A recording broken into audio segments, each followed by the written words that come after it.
కూడా కాపాడుకుంటూ ముందుకు పోవాల్సిన అవసరం ఉంది. రాబోయే 3 నెలలకు ఒక్కసారి మనం కలెక్టర్స్ కాన్ఫరెన్స్ పెట్టుకుందాం. అయితే ఈ కలెక్టర్స్ కాన్ఫరెన్స్ కూడా గంటల తరబడి ఉండదు, రోజుల తరబడి ఉండదు, క్విక్గా ఉంటుంది. నేను కూడా టైం చూసుకుంటున్నా. నాకు ఇచ్చిన 30 నిమిషాలు నేను కూడా పూర్తి చేయాల్సిన అవసరం ఉంది. ఈ మధ్య మీరందరూ చూస్తూ ఉంటారు, నేను మీటింగ్కి వచ్చినప్పుడు అర్ధగంట 45 నిమిషాలు 1 అవర్, మ్యాక్సిమం పెద్ద మీటింగ్ ఉంటే 1.5 అవర్.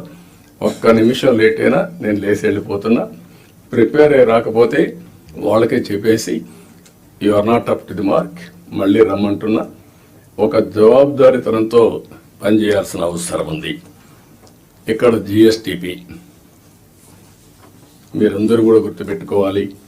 కొన్ని శాఖలు రాష్ట్ర అభివృద్ధికి దోహదం చేస్తాయి. ఎక్కడైతే జిఎస్టిపి రాష్ట్ర ఆదాయానికి కోరిలేషన్ ఉంటుంది, అభివృద్ధి జరిగితే ఆదాయం వస్తుంది, ఆదాయం వస్తే సంక్షేమ కార్యక్రమాలు చేస్తాం. ఈ విషయాన్ని కూడా మీరు గుర్తుపెట్టుకోవాల్సిన అవసరం ఉంది. పబ్లిక్ సాటిస్ఫాక్షన్, అభివృద్ధితోనే పబ్లిక్ సాటిస్ఫాక్షన్ ఉండదు. ఆ విషయం కూడా గుర్తుపెట్టుకోవాలి. అభివృద్ధి చెయ్యాలి, ప్రజలకు మెచ్చే పాలన ఇవ్వాలి. అది ఒక ముఖ్యమంత్రి, ఒక డిప్యూటీ సీఎంఓ, ఒక మంత్రో కాదు.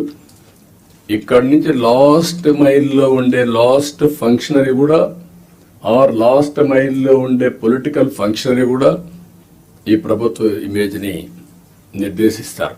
ఈ విషయం మీరు గుర్తుపెట్టుకోవాలి. అలాంటి అందరినీ కూడా ఒక ప్రాపర్ డైరెక్షన్ కానీ, ఒకవేళ అవసరమైతే దారి తప్పినప్పుడు కంట్రోల్ చేయడం కానీ చాలా అవసరం.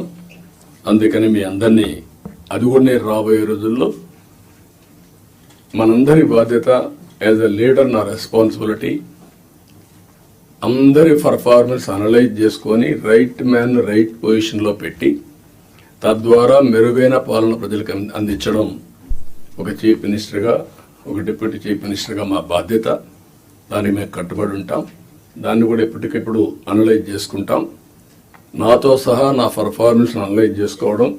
అందుకే ఏమాత్రం భేషజా లేకుండా పవన్ కళ్యాణ్ గారు ఒక మాట అన్నారు, నేను ఇంకా నేర్చుకుంటానని. నేర్చుకోవడం అనేది అనునిత్యం చేయాల్సిన పని. Learning and delearning is a continuous process in life. మీరు నేర్చుకుంటే ముందుకెళ్తారు, నేర్చుకోకపోతే అక్కడి నుంచే డిట్రియేషన్ స్టార్ట్ అవుతుంది. ఈ విషయం కూడా మీరు గుర్తుపెట్టుకోవాల్సిన అవసరం ఉంది. ఇక్కడ కలెక్టర్స్ జనరల్గా ఐఏఎస్ కావడం ఒక కళ.